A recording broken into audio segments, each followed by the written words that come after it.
अस्सलाम वालेकुम। हमने एक और वीडियो बनाई थी 20 tips to protect your kidney.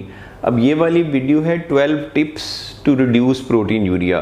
वो 12 कौन कौन सी चीज़ें जिससे आपके पेशाब में प्रोटीन कम आती है, प्रोटीन यूरिया कम आता है। अगर आपके पेशाब में ज़रूरत से ज़्यादा प्रोटीन आ रही है तो उसको कैसे कम कर सकते हैं। ये थोड़ी सी उससे मिलती जुलती है, लेकिन इसमें वो टिप्स शामिल नहीं हैं जो प्रोटीन यूरिया को कम नहीं करते, सिर्फ किडनी को प्रोटेक्ट करते हैं। तो प्रोटीन यूरिया की बहुत अहमियत है, जिसमें जितना ज़्यादा प्रोटीन पेशाब में आएगा उसके गुर्दे उतने ही ज़्यादा ख़राब होंगे, उतनी ही ज़्यादा तेज़ी से ख़राब होंगे, उतने ही ज़्यादा गुर्दे फेल होने का चांस बढ़ जाता है। तो जो सारे नेफ्रोलॉजिस्ट हैं, जब भी पेशेंट को गुर्दों की दायमी बीमारी के साथ प्रोटीन यूरिया होता है या सिर्फ प्रोटीन यूरिया होता है, उसमें उनकी मेन कोशिश यही होती है कि प्रोटीन यूरिया या प्रोटीन जो लीक हो रही है पेशाब में वो जितनी कम से कम हो सके, क्योंकि नॉर्मली पेशाब में प्रोटीन किडनीज आने नहीं देते, उसके फ़िल्टर मैक्सिमम 200 मिलीग्राम तक 24 घंटों में आती है। तो ये बीमारियों में जो गुर्दे की सोजिश है या डायबिटीज़ है, इसमें 2, 3, 4, 20, 30 ग्राम तक भी आ जाती है। तो प्रोटीन यूरिया हम इसलिए कम करते हैं, इससे एक तो ये कि स्लो डाउन होती है क्रॉनिक किडनी डिजीज़ की प्रोग्रेशन कम होती है। दूसरा, जो कॉम्प्लिकेशंस प्रोटीन यूरिया से होती हैं, जैसे कोलेस्ट्रॉल ऊपर चला जाता है और जिसम में एल्ब्यूमिन कम रह के सोज पड़ जाती है या आपका ब्लड प्रेशर ऊपर जाता है, ये सारी कॉम्प्लिकेशंस भी कम होगी जब आप प्रोटीन ही कम कर देंगे। तीसरा ये कि जब प्रोटीन यूरिया होता है या नेफ्रोटिक सिंड्रोम होता है तो फिर आप में इन्फेक्शंस का चांस बढ़ता है और क्लॉटिंग का चांस बढ़ता है। आपके क्लॉट बन सकते हैं, डीवीटी हो सकता है, लंग में क्लॉट जा सकते हैं। तो ये सारी चीज़ों का रिस्क भी कम होता है। तो इसलिए ये प्रोटीन यूरिया को कम करना बड़ा ज़रूरी है। तो लेट्स सी कि हमारे पास 12 कौन कौन से तरीके हैं। उसमें नंबर 12 से शुरू करेंगे। नंबर 12 पे ये कि विटामिन डी की डेफिशिएंसी को करेक्ट करें। विटामिन डी की डेफिशिएंसी किडनी डिजीज़ के पेशेंट्स में हो जाती है। विटामिन डी का लॉस भी प्रोटीन यूरिया के साथ होता है। तो विटामिन डी की करेक्शन से सम डाटा हैव शोन कि प्रोटीन यूरिया कम हो जाता है।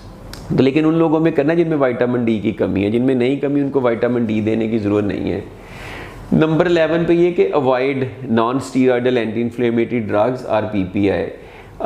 दर्द की वो पेन किलर, वो दवाइयाँ जो गुर्दे ख़राब करती हैं जैसे आइबुप्रोफेन वगैरह है, और प्रोटॉन पंप इनहिबिटर मैदे की वो दवाइयाँ जैसे ओमिप्राजोल वगैरह है जो गुर्दे ख़राब कर सकती हैं, ये दोनों ही प्रोटीन यूरिया कर सकती हैं, कुछ इंटरस्टिशियल नेफ्राइटिस करके, कुछ ग्लोमेरुलोनेफ्राइटिस करके। तो इनका अननेसेसरी इस्तेमाल ना किया जाए। नंबर 10 पे ये कि अगर आपका ओवरवेट है, बॉडी मास इंडेक्स ज़्यादा है, ओबिसिटी है, तो उसका इलाज किया जाए। कुछ नई ड्रग्स भी आई हैं जैसे सीमाग्लूटाइड है, उसके वीकली इंजेक्शन लगाने से भी प्रोटीन यूरिया कम हो सकता है। जब आपका वेट कम होगा, गुर्दों पे लोड ज़्यादा, प्रेशर ज़्यादा नहीं पड़ेगा, प्रोटीन यूरिया कम हो जाता है, एफएसजीएस के चांसेस कम हो जाते हैं। अगर आप वेट लॉस सर्जरी करवाते हैं या वेट सिग्निफिकेंटली कम करते हैं तो आपकी गुर्दों की बीमारी की प्रोग्रेशन कम होती है, और वो इसी वजह से कम होती है कि प्रोटीन कम लीक होती है।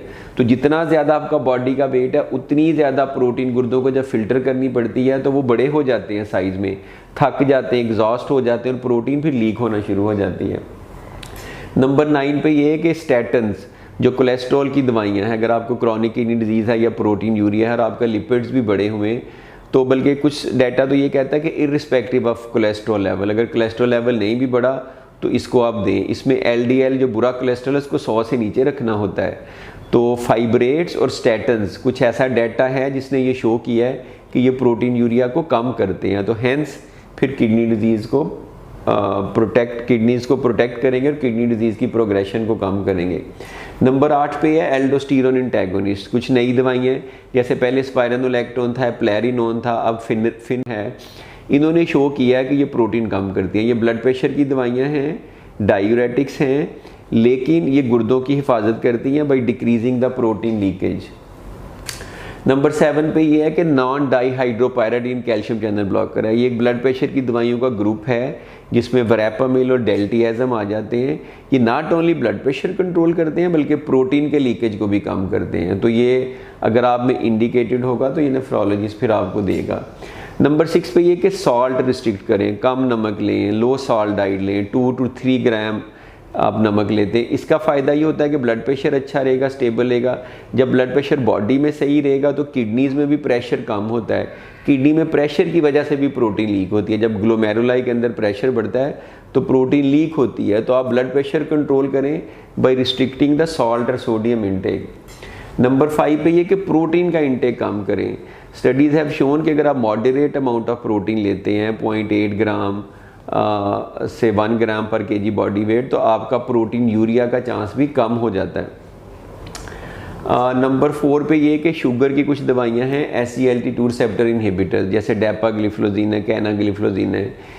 इन्होंने भी स्टडीज़ में शो किया है कि ये गुर्दों की हिफाजत करती हैं, एक ब्लड प्रेशर कम करके, दूसरा शुगर अच्छा कंट्रोल करके, और तीसरा प्रोटीन यूरिया कम करके। तो डायबिटिक किडनी डिजीज़ में, डायबिटिक नेफ्रोपैथी में, बाकी गुर्दों की बीमारियों में अगर प्रोटीन आ रही है तो उसको कम करेंगी, नहीं आ रही तो उसको आने नहीं देंगी। तो ये बहुत इफेक्टिव मेडिसिन है। This is a new class of medicine. Number 3 पे ये कि अंडरलाइंग वजह का इलाज करें।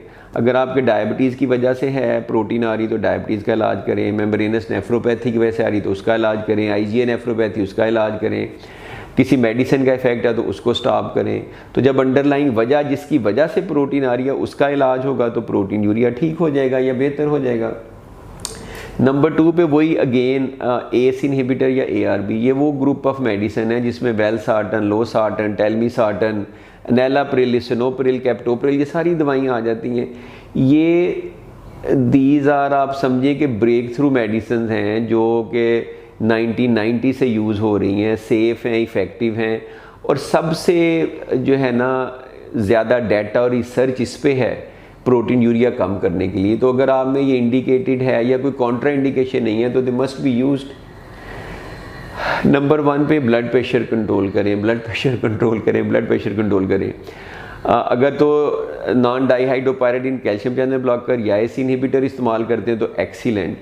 अगर किसी भी एजेंट से, यानी कि वो किसी वजह से आपको नहीं दिए जा सकते, कोई कॉन्ट्रा इंडिकेशन है, किसी भी तरह से आप ब्लड प्रेशर अपना कंट्रोल करेंगे तो आपका प्रोटीन लीकेज भी कंट्रोल होगा, प्रोटीन यूरिन में कम आएगी और गुर्दों की प्रोटेक्शन होगी। एंड में अगेन मेरा favourite bonus point, select a good competent nephrologist, क्योंकि वो फिर आपको प्रोटीन भी रिस्ट्रिक्ट करा लेगा, आपको ACE इनहिबिटर भी दे लेगा, SGLT2 रिसेप्टर एंटागोनिस्ट भी दे देगा, आपके केस में क्या चीज़ सही है वो भी कर लेगा, अंडरलाइंग वजह का भी इलाज कर लेगा। तो मेरे ख्याल में वो की है। अगर आप फिजिशियन को दिखाएं, यूरोलॉजिस्ट को दिखाएं, या इसी तरह से इधर उधर दिखाते रहे तो फिर बहुत देर हो जाती है। फिर by the time you come to a nephrologist, आपकी गुर्दे की बीमारी का या प्रोटीन यूरिया का कुछ नहीं हो सकता। और प्रोटीन यूरिया के काफ़ी केसेस में बायोप्सी करनी पड़ती है ताकि हमें सही तशखीस हो और फिर उस लिहाज से हम इलाज करें। तो अगेन नेफ्चैट भी डॉक्टर शफीक चीमा, इसको सब्सक्राइब करें, लाइक करें, शेयर करें, so that we could keep on making similar kind of videos. Thank you.